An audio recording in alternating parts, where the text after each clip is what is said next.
1972 Dodge Charger. Had a 318 2-barrel originally.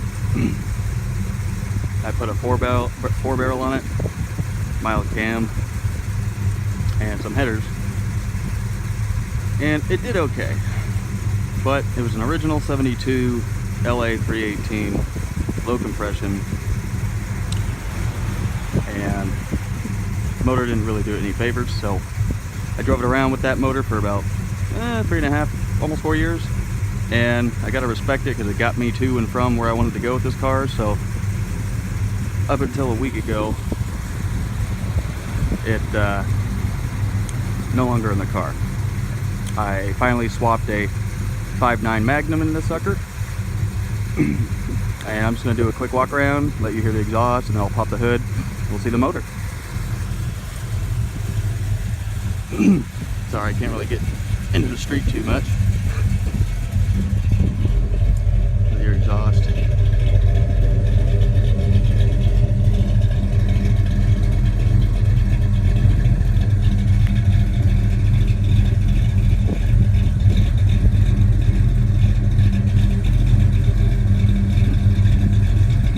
Sorry for the wind noise. There is any. Sounds okay. It's kind of tame. It's nothing too radical. It's got a mild Hughes cam in it, along with their springs and retainers. Sorry, I'm not the best at this filming stuff.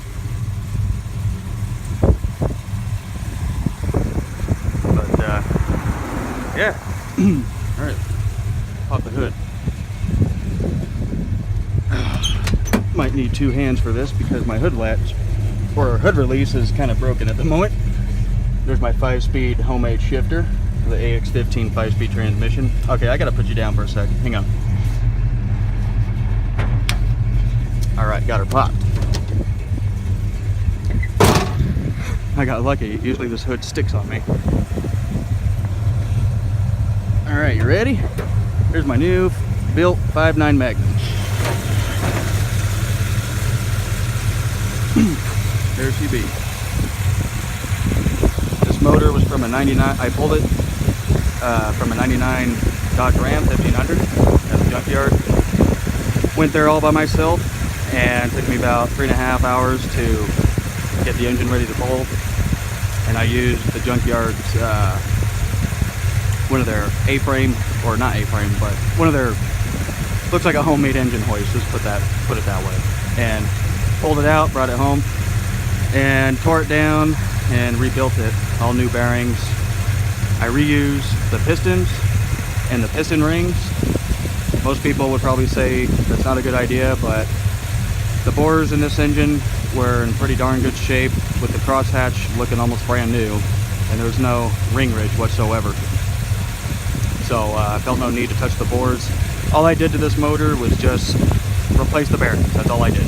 And I polished, I did polish the crank journals just a little bit in my garage, you know, and polish pistons, tops, you know, just stuff like that. But otherwise, I didn't do anything to the short block besides new bearings.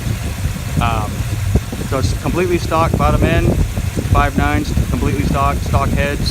The heads are in fact stock. I think they did have a couple cracks in them, but I mean, they run fine. So, and I didn't have any money for heads, so I had to reuse them. I did lap the valves. I did not get the heads resurfaced at a machine shop. This motor completely stayed out of the machine shop, just due to a very low budget. So all my money went to an Edelbrock air gap intake, which you can see there. That is, in fact, well, really only one of two intakes you can get for these Magnum motors, but it is the Edelbrock RPM air gap, followed by a Hughes 1418 cam, and right now I have a 600 CFM carburetor on it. It's actually from my 318. I do plan to get a bigger carb in the future when I get more money, but I have to be brutally honest, guys. The 600 CFM, it does pretty well, I must say. So for right now, it's good, but I will upgrade in the future.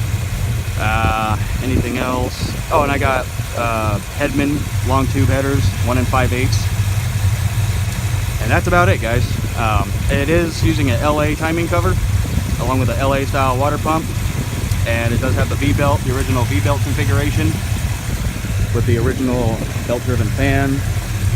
It's got, probably can't see in there, but it does have a mechanical fuel pump. And I actually, in fact, I'm reusing my LA 318 Mopar Performance valve covers. So I'm using LA valve covers on this Magnum motor. And I don't have any leaks, so they work just fine. Okay, well, I think I've chit-chatted enough about the motor. You guys can ask me more questions if you like, if I left anything out. I'm sure I did.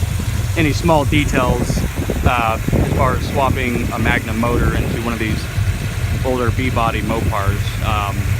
A-bodies, I have no experience with, so I can't help you out there. But B-bodies, E-bodies, you guys want to swap a Magnum motor in place of an LA. For the most part, it's a direct bolt-in. So the devil's in the details, of course. So if you guys want more in-depth explanation for how this process went overall for me, go ahead and feel free to ask. Leave a comment down below, and I'll get back to you.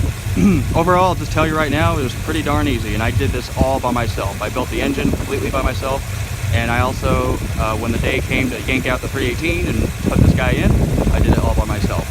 No help. So it can be done, and I did this, I believe, for just shy of $2 grand, including nickel and dime stuff. Oil, coolant, you know, little parts, hoses, stuff like that. All right, so let's give it some revs here.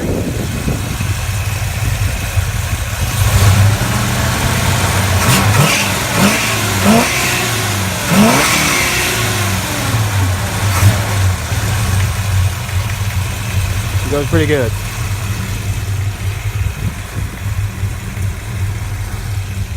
And she'll get up there if you don't stop her, actually, with the Hughes valve train that I installed. I actually had an incident last night where my throttle got stuck open, full throttle, and the engine ended up winding itself up to 6,500 RPM. Scared me to death. I thought for sure something went damaged in the motor. I thought I damaged it, hurt it, you know, but thank God I didn't. And no, I don't have a rev limiter, so that's probably something I should invest in the near future. But no, she's fine. But yeah, so all right, guys. Well, I think I've talked long enough. So yeah, feel free to ask me any questions if you have. You know, I'll go into full detail how I did this swap. You know, any questions you have at all, just feel free to ask. All right, guys. Thanks.